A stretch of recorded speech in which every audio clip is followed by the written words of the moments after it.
What if I told you that your whole life is quietly shaped by the small things you do before breakfast, after work, and right before sleep? Not the big dreams, not the big speeches, just the simple routine of an ordinary day. That is such a powerful way to begin, Ethan, because it is true. Most people think life changes only in big moments, but very often, life changes in quiet moments.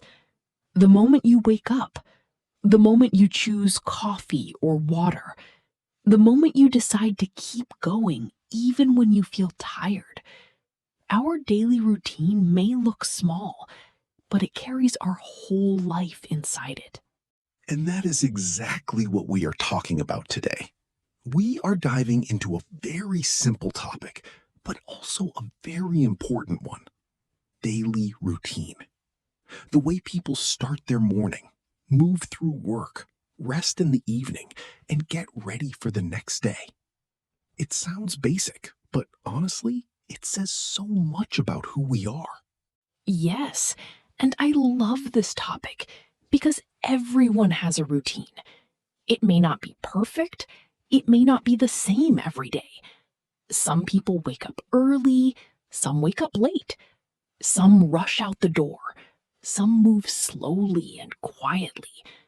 But everyone has small habits that create the shape of their day. And when we talk about routine, we are also talking about real life. Exactly. This is not some fancy idea that belongs only in books. This is everyday life. Alarm clocks, brushing teeth, making breakfast, checking your phone, running for the bus, sitting in traffic, opening emails, cooking dinner, washing dishes, trying to stay awake while reading one page of a book at night.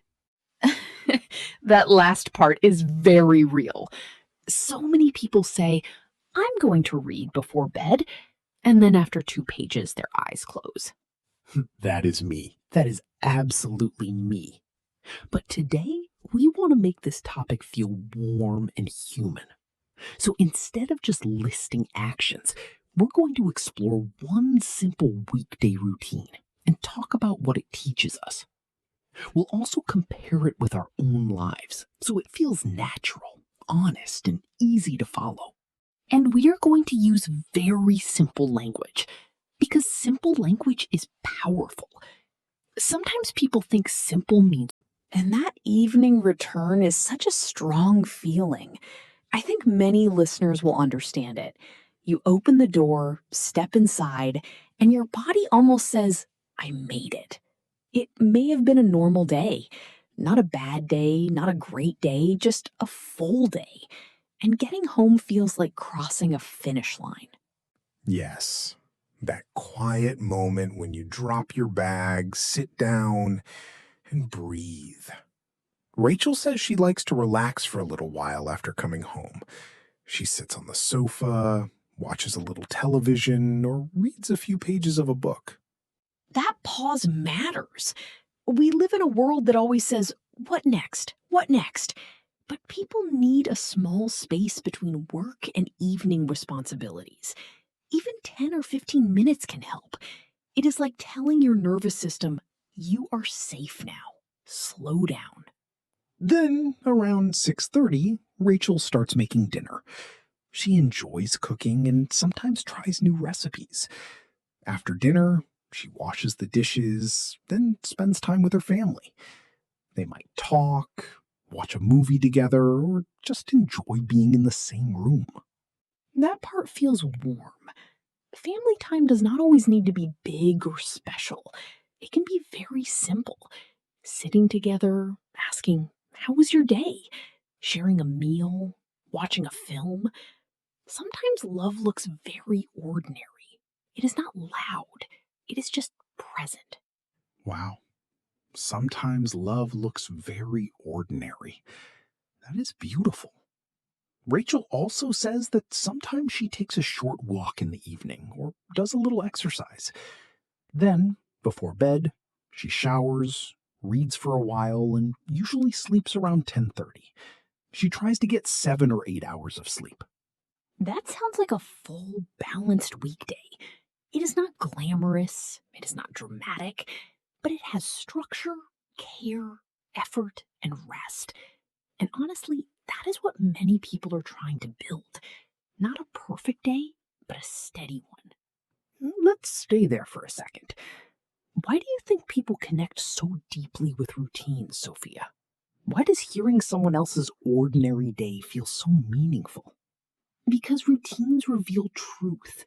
In a normal conversation, people often talk about big plans, goals, achievements, but routine shows what life really looks like. It shows what time someone wakes up, how they care for their body, how they move through work, how they spend the evening, who they give their time to, and whether they. Yes. One person's dinner is another person's stress. One person's walk is another person's healing. Context matters. Emotion matters. Let's talk about lunch, because I think lunch breaks are underrated. Rachel eats with coworkers and enjoys the break. Do you think that small midday pause really changes a person's day? Absolutely. Human beings are not machines. We need breaks, and we need connection. Even a simple lunch can become a reset button. Imagine someone having a hard morning. Then at lunch, a friend says something funny, or someone asks with real care, "Are you okay?" That moment can soften the whole day. That is so real. I've had days where the best part was not finishing a task. It was just laughing with someone for 5 minutes. Sometimes those 5 minutes remind you that you are more than your work. Wow. Say that again. Sometimes those 5 minutes remind you that you are more than your work. I hope people really hear that, because so many listeners are probably living exactly like Rachel right now.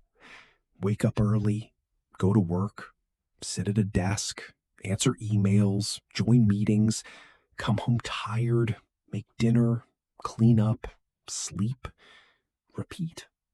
And somewhere in that cycle, it is easy to forget that they are human beings, not machines. Yes.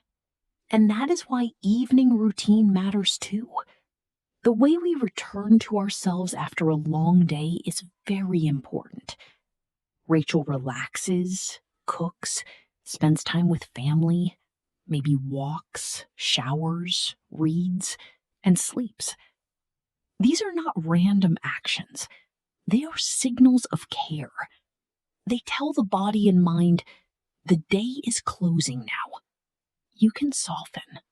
I love that idea. The evening as a message to yourself. You can soften now. That is beautiful. Do you think people judge their routines too harshly? Very often. They compare their real life to a perfect life on the internet. They think, I should wake up at 5, drink green juice, run 5 miles, write in a journal, answer no messages, cook perfect meals, work all day, smile all evening, and sleep peacefully. But real life is not like that. Real life is tired eyes,